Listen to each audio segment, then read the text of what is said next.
Hey, it's been a week, and not much has changed since the last time, but um, one thing that did change is I actually went to the bar this weekend, um, but it was a bar at home, so I don't think it really counts to my going out and meeting people thing because I'm never going to see anyone at that bar ever again.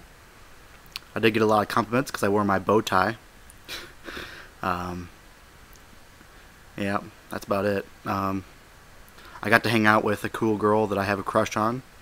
Um, we're named Nameless, but we got to talk about a lot of TV shows that we had like in common, and that was pretty cool. Probably never see her again for like a year, but that's okay. Um, so yeah. What else? What else? We did our astrophysics meeting, and we did this little game where it's like telephone, but you draw pictures. I don't know what that is, but it's like, so one person would write a sentence, the next person would draw a picture, and the next person would write a sentence about what they saw in the picture. So all these people in astrophysics or in astronomy club are very, very smart. So the first sentence was, time flies when you're having fun.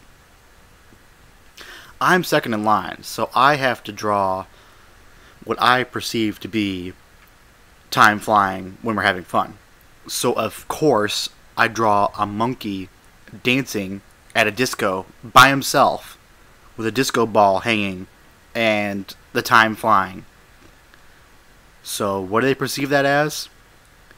A cat doing a swatting at a yarn ball. How do you mistake a disco ball for a yarn ball? So the very last picture ended up being a cat playing with yarn with two clocks hanging on the wall broken. It doesn't. I don't understand. But they were all like, after my picture, it was all a cat with yarn. So like, obviously, I messed up somewhere. What about, time flying when you're having fun doesn't scream a monkey at a disco dancing alone because time's flown and he's just dancing alone now because everybody else left. I could have drew in a few more creatures if I wanted to, but the monkey always dances alone because he's always the last one to leave. At least that's what I think. And this is my blog, so I get what I want. Anyways, so yeah, I had to write a 4-page paper this weekend, and I had to read a book. The book's right here.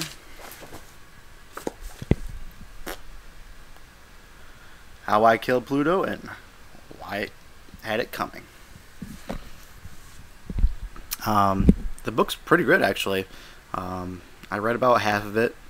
I started writing my paper yesterday. I got about 2.5 pages done. It's pretty cool. It's like, it's not about the guy who voted out Pluto. It's the guy who actually found out the 10th planet that we had for 9 months. Xena, or US 2346, whatever it is, because it never really officially got a name because it's not really a planet. But it's cool. So he found this other big planet that's actually bigger than Pluto, and it's out past Pluto, but it takes 580 years to go around the sun. But then a bunch of scientists had to think like, well, it's another icy sphere. It's exactly like Pluto. What does that make them? And then they had to go into the classification of what is a planet, and they determined that the icy spheres were not planets. So he got to ride on his glory for 9 months of finding the 10th planet. Of course, it takes more than one observation to actually get a planet and name. You have to observe it a lot and whatever, but since it takes 580 years, you'd have to wait another 580 years in order for it to be officially a planet. Because you have to have, I think it's more than 100 sightings of the same thing. Something like that. I don't know. It's in the book. But he he was pretty sad, and his wife was sad too because his wife had to deal with him going up late at night for however long to make all these measurements and stuff before Xena got out of orbit again, or out of his point of view, since it just like skims across Pluto for like a few years, and he didn't know how long it was going to be there, so he just kept on gathering data. But pretty cool, right? I mean, like, how many times do you get to say like you found a planet at one point in time? I mean, I bet he's going to tell all of his kids that, I just hope that one day I can make it a big discovery like that. Or, something. I mean, technology is always growing. The field of astronomy is always, changing. Oh, yeah, so I talked to my doctor professor, because I have 2 professors for astronomy. My doctor professor for my actual lecture class, I stayed after, and now me and him just talk every single morning before class about terraforming and the possibility of actually changing a planet to our atmosphere. And it got really cool. As soon as I told him what I really wanted to do, and he was like all this and that, he was all about it. He was like, well, you should come here every single morning. We should have a little chat. And I said, okay. So now I wake up an extra half hour early, and I go to his office and chat, and then we chat the whole way to class. We walk together to class, and while we're talking, and then I sit in class and do the thing, do the homework, and leave. But it's pretty cool. It's nice having that kind of intellectual talk in the morning, get your brain going. And he's really excited about it. He's a very excitable person. But I did not know this. He stays up all night, and then the 8 o'clock class that he teaches right before he goes to sleep. So he's been up all night before this, which is pretty crazy. But yeah. Anyways, enough about astronomy. I'm getting really excited. Oh, one more thing.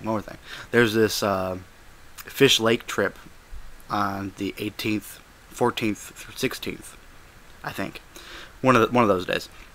But I'm going to be gone for 3 days, and I hope I can do a video podcast from there. I really don't know. But I'll bring my laptop and stuff just to see if I can do one. If not, I think we leave on Sunday around 12. I'd like to do one at the retreat. So I might record one on Saturday, but then post it on Sunday. But whatever. For the 10 views or whatever I have on my last video, I don't think it really matters what day I post it. But I'm going to try and keep, a solid schedule. So anyways, yeah, the bar was pretty sweet though. I got to hang out with that chick. Not gonna name names, but she's awesome. Pretty much the perfect girl, for me at least. But can't get everything you want, right? That's pretty much it in the week of Michael. Right now, I guess my dad's coming over, and he wants to see me while I'm at home, and then I'll be heading up to campus.